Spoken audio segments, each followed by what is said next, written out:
Welcome to the Servant Leaders Mindset Podcast, where we are changing lives through servant leaders.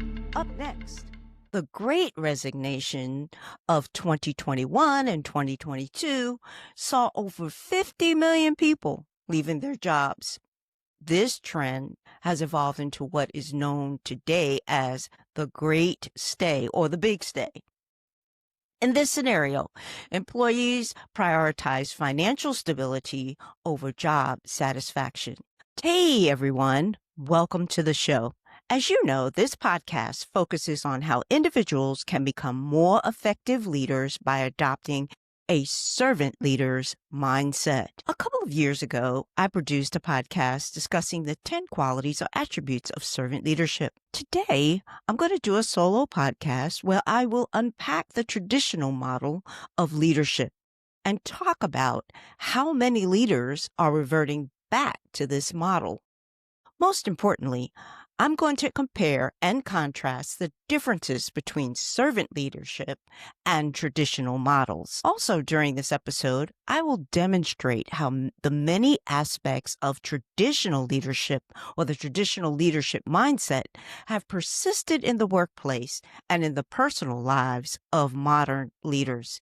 If you stay until the end of this episode, you'll learn how to identify and analyze which model dominates your interactions with others at work or in your personal life. Before we begin, I'd like to remind our listeners to check and see if you're subscribed to the show. We want to continue delivering high-quality content that you can apply to your own daily life. So please, hit the subscribe button. It only takes a moment, and it would really mean a lot to us. So let's dive in. First, let's talk about traditional leadership. As I said earlier, it's making a comeback in many institutions in today's society. The study of leadership, or leadership studies as it is known in academia, began in earnest in the early 1900s and has evolved over time. Initially, researchers focused on observable personality traits of individuals who appeared to be leading others. However, over the centuries of research, it has been discovered that effective leadership is not only determined by inherent traits, but can be actually learned. Many scholars agree that leadership at its core involves influencing groups of people to achieve a common goal.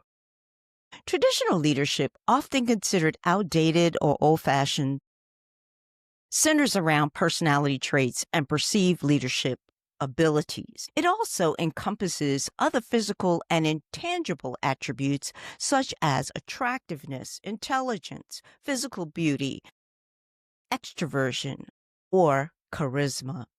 However, relying on these criteria inherently introduces a bias. This bias stems from historical perceptions that certain traits like, as I said, attractiveness, height, or stature are indicative of leadership potential. Some argue that good genes are responsible for the emergence of leaders, suggesting that leadership is either innate or not. The traditional leadership model originated from the trait theory of leadership, which gained prominence in the 1900s. This theory, which informally predates the 1900s, posited that leadership qualities are inherent and are passed down through genetics. Similar to ancient monarchies, traditional leadership models emphasize an authoritarian style, assuming that the leader possesses the primary source of knowledge and direction, and followers are just expected to obey and execute tasks. This approach involves top-down decision-making where power levers are determined by the leader's position within the hierarchy. Cooperation among followers is achieved through coercion or rewards, as seen in transactional relationships between employees and employers. The fundamental philosophy of traditional leadership is that goals are achieved through the exercise of power and control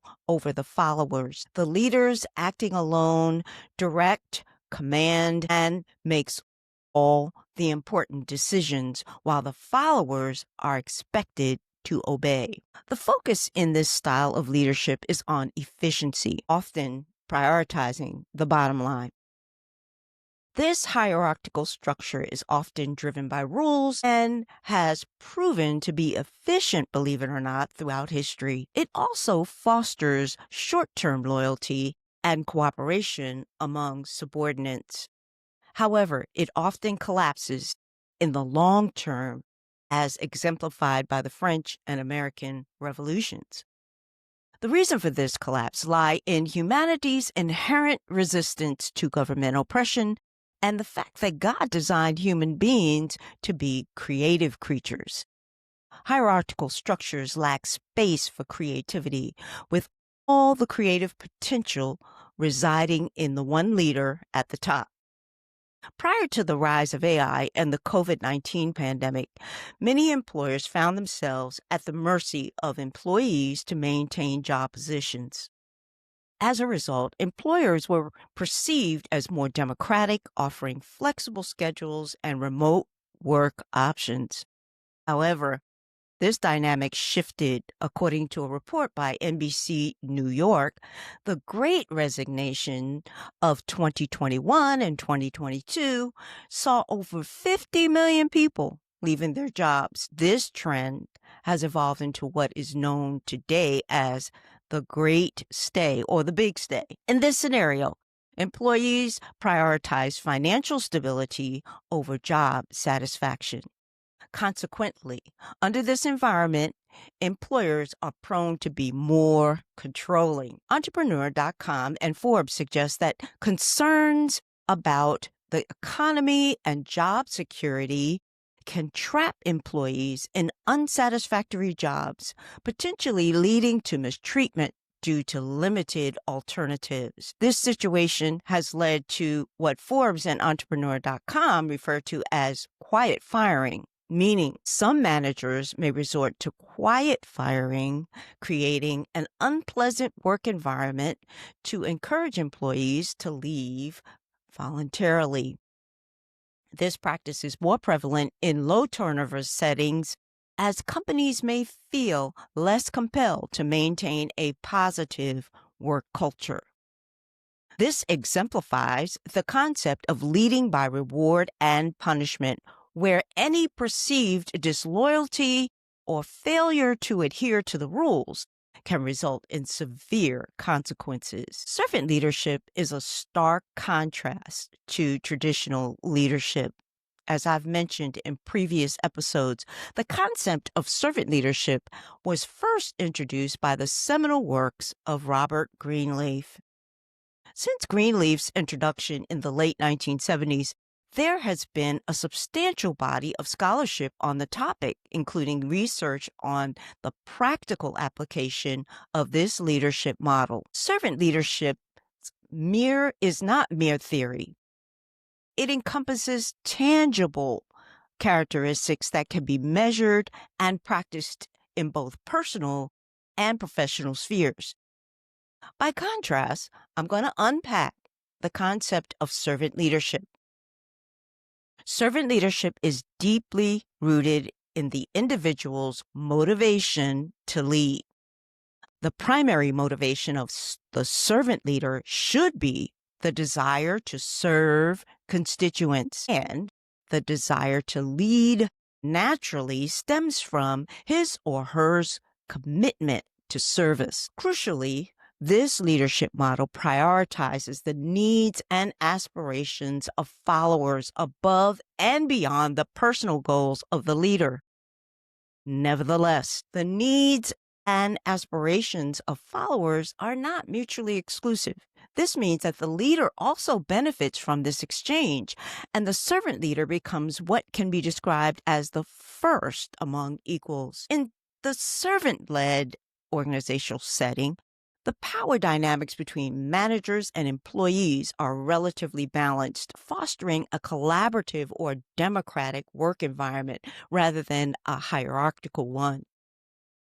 When the emphasis shifts towards hierarchy and power gaps widen, even organizations that identify as collaborative or democratic adopt a more autocratic leadership style. Leadership scholar Lawrence Spears has conducted extensive research on Greenleaf's model and identified 10 key characteristics that distinguish servant leadership from other traditional or other leadership styles. These characteristics are: number 1, listening. The leader places a strong emphasis on communication and actively seeks to understand the will of the people. Number 2, empathy. The leader demonstrates empathy by understanding and accepting the unique qualities and perspectives of others. Number 3, healing. The leader possesses the ability to help followers achieve personal growth and a sense of wholeness. Number 4, self-awareness. A servant leader possesses self-awareness while simultaneously being attuned to the emotions of their followers. Number 5, persuasion. This refers to the servant leader's ability to persuade constituents to take a specific course of action rather than another. The leader employs persuasive arguments rather than relying on their positional power to motivate employees to achieve goals. In contrast to the traditional model of leadership, servant leadership involves persuading, whereas traditional leaders assert positional authority. Traditional leaders might say such things as, we're going to do it my way, or we're going to do it this way because I'm the boss and you're not. Number 6, conceptualization.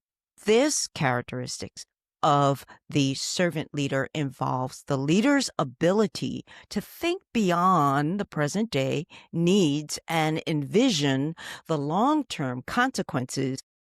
And akin to conceptualization is foresight, which is number 7.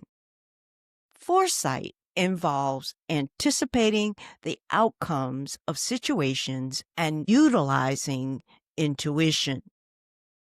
Number 8, stewardship.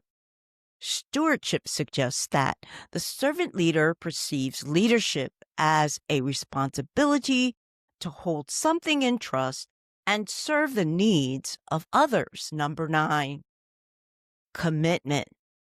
This is when the servant leader demonstrates an unwavering dedication to their subordinates by nurturing their personal, professional, and spiritual growth. Finally, number 10, building community. This involves cultivating a sense of belonging within the workplace. Servant leadership, if carried out with sincere intention, is a powerful approach to leadership.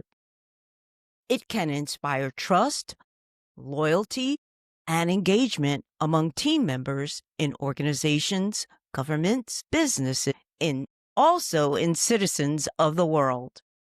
For those of you who are listening to this podcast for the first time, I'd like to emphasize that I believe everyone is a leader. And we can all lead, or we all lead in various capacities. Some individuals hold multiple leadership roles, such as leading a household, a team at work, volunteers at a church or a nonprofit organization, even in business or in government as well. The most crucial aspect of leadership is mastering the art of leading yourself. In summary, servant leadership is a powerful and effective approach to leadership that fosters trust, loyalty, and engagement among team members. Servant leadership emerged as a human-centered response to the limitations of traditional leadership models. The servant leadership model reverses the traditional hierarchy by replacing the leader in service to the team, fostering trust, empathy, and shared purpose. In contrast to the transactional nature of traditional leadership, servant leadership nurtures intrinsic motivation, encouraging individuals to contribute meaningfully rather than merely complying with a directive. Furthermore, servant leadership promotes participatory decision-making and open communications, creating a sense of ownership, belonging, and most of all, psychological safety. This approach not only boosts morale, but also leads to higher level of creativity, collaboration, and organizational commitment. By emphasizing ethical behavior, listening, and stewardship, servant leadership builds long-term sustainability rather than short-term efficiency. It aligns leadership with modern organizational values of empowerment and purpose, making it particularly relevant in today's dynamic and interconnected world. Now, let's explore how you can assess whether your current leadership practice leans more towards the traditional leadership style or servant leadership. How can we do this? I'm delighted you asked. I've included a link in the show notes where you can take a quiz and analyze which style you are practicing today. By taking the quiz, you'll gain insights into the areas where you can adjust your leadership style to reflect a service mindset.